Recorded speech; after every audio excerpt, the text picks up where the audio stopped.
militariga Soomaaliya oo gacan ka helaya AMISOM iyo ururka Al-Shabaab ayaa dagaal iyo duqeymo muddo saacadaha socda ay ku dhexmareen deegaanka Cali Fool Dheere ee degmada Mahaday ee gobolka Shabeellaha Dhexe iyadoona dagaalka Al-Shabaab ay ku soo qaadeen fariisimada ciidamada dawladda iyo kuwa AMISOM ay ku leeyihiin deegaanka Cali Fool Dheere oo gacan ku heyntiisa muddooyinkii u dambeeyay ay ku hardamayeen. shalay ayaa Cali Fool Dheere waxaa ka dhacay qaraxyo waaweyn oo Al-Shabaab ay horay ugu aaseen gudaha deegaanka Cali Fool Dheere. habeenkii xalay ahaa ayaa sidoo kale militariga isgarabsanaya uu madaafiic ku garaacay dhul hood ah oo u dhexeeya degmada Mahaday iyo deegaanka Cali Fool Dheere oo shabaabku ay weerarada ay ka soo qaadayeen.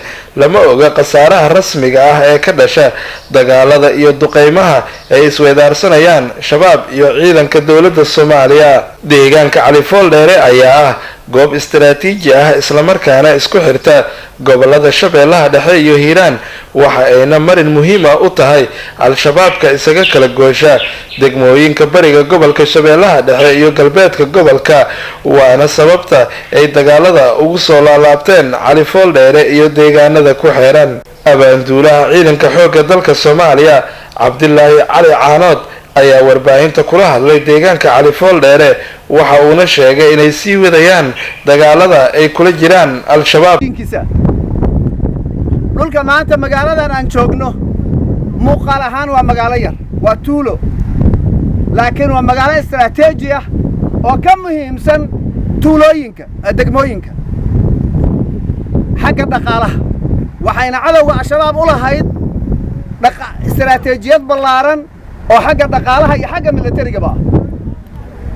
waxay isku xirtaa gobolka Hiiraan iyo gobolka Shabeellaha Dhexe, degmooyinka gobolka Shabeellaha Dhexe, magaalo madaxda gobolka Shabeellaha Dhexe iyo xeebta gobolka Shabeellaha Dhexe ee Cadale.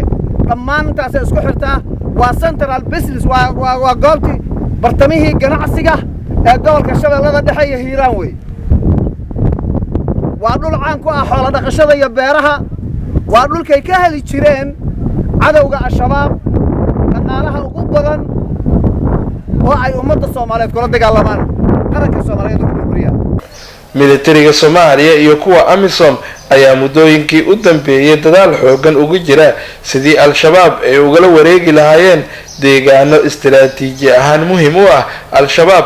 inkastoo shabaabka dhankooda ay iyana wadeen sidii deegaanadaasi iyana ay u difaaci lahaayeen. Ismaaciil Cabdulle Sabriye, Universal TV, Jowhar.